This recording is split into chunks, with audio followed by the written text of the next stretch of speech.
My name is Edwin Interview, and I work for Igbo Union Nottingham, which is the biggest Nigerian group in Nottingham, and I'm the Public Relations Officer, that's the PRO. What we do is that we are a community-based organization of a community of people who live in the UK. We have up to 300 people and living in the UK, living in Nottingham actually. And so we meet every third Sunday of the month, and we have a children group where they do dancing, teach them Igbo lesson, language, and all sort of activities that we do.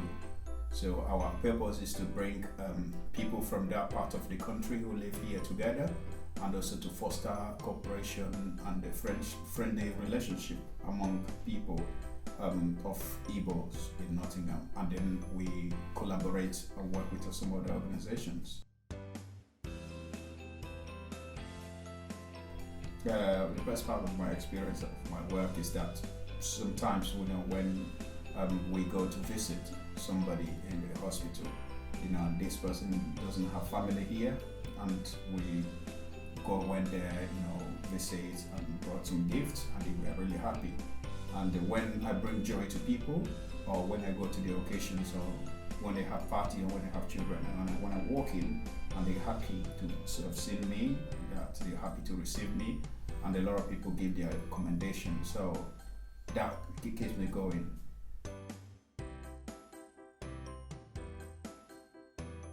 The greatest challenge is that people are always, it's not easy to satisfy everybody at the same time. People have different opinions and different views on things, and sometimes it's kind of hard, especially when they're your friends, to not to go their way. Or say two people have dispute and they want you to side each other, but you're not siding anybody. So you end up not pleasing both people, and you might end up losing friends. But for the interest of peace and what the organization is for, to stand for justice, is what we do. So we don't, as long as we say it as is right, you convince that you're taking the right decision, we go on with it.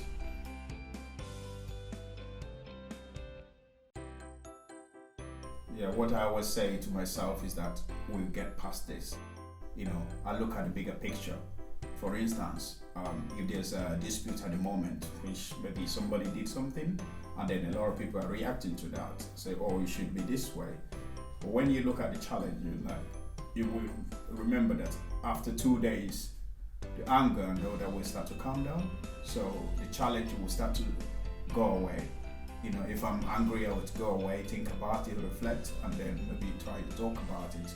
Call the people involved to talk to them, to say, look, we need to get past this. So looking at the bigger picture of where everybody cooperates and where, the greater happiness for tomorrow is better.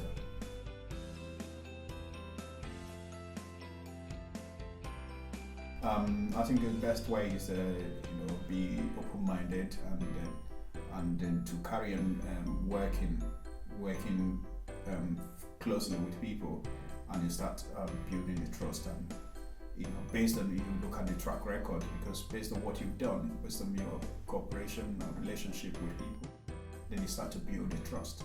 And if they betray the trust within a short time, they're not to be trusted. Even if you give them a second chance, that you are looking into, looking at the antecedents within a period of time to know if you're gonna continue having that trust or not.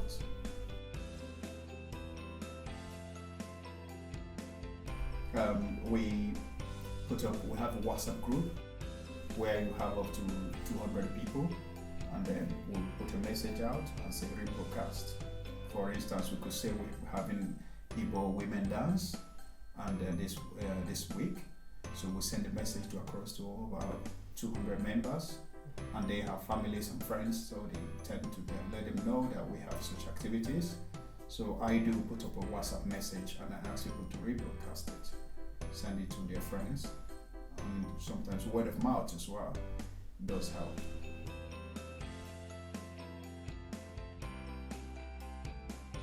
What we do is that we tend to tell them to send it out to people, or usually we do word of mouth. We write to the community communities who want to know about the project, we write to them.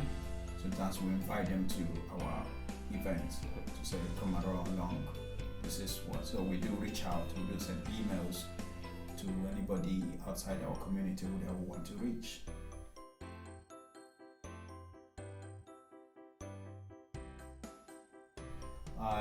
I see it's growing. The future is the young people that we teach Igbo language, and these young people are so interested in learning the culture, how to dance in a cultural way, and how to have this kind of second culture. Kind of a child born in England who doesn't know, he must have maybe heard about Africa, but he doesn't know about the sound and things like that.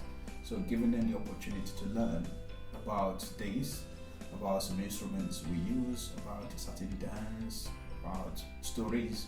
So I found that they're very interesting to know, and I see the future where the young people of that of the Igbo parents are coming together. They know each other more, so we see that they are cooperating more, and we're gonna have kind of better children that way.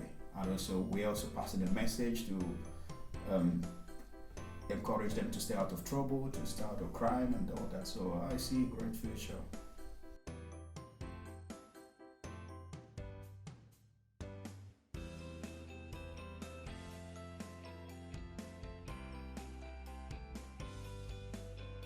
Yeah, it's a big challenge. One of the biggest challenges is social media, because we try to teach them.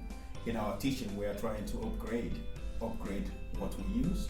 We are trying to upgrade in terms of bringing digital learning into what we do, so that we don't teach them the way they will learn.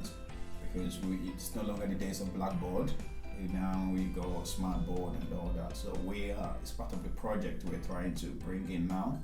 We're sourcing for the fund to create such. So we know that social media challenge is kind of a big one. So we need to keep up with it. So our intention is to create our own social media to go, so that they would all get information about what we want them to know. They can actually see it there. Because when we're not in social media and they go to social media, they see other organizations, they will be more likely to follow what they see. Or if we put up something, what they're learning, they can go to social media and see it. And that way we could be able to harness their potentials.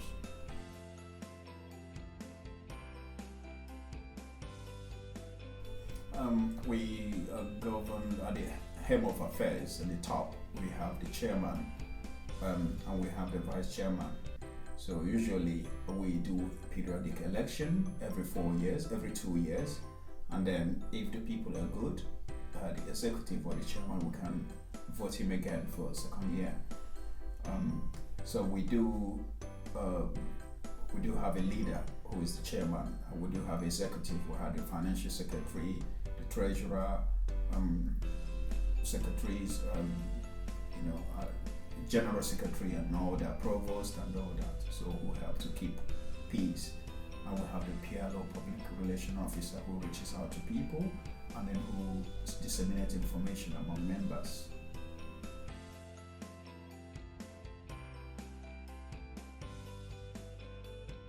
Yes, we're Igbo Union Nottingham. We're on the internet. If you search, you can see us there. And also we do have we're developing a website, which is igbounionnottingham.uk. That website is still, sometimes it goes off and on, but also you can reach out to the Igbo Union. You can reach out to me as a PRO, and they will help to pass the information. So I do have a number. We do have a union number as well who can call. The moment WhatsApp number we're using at the moment is 077 8871 9371. That's any message that comes there will be channeled to the union.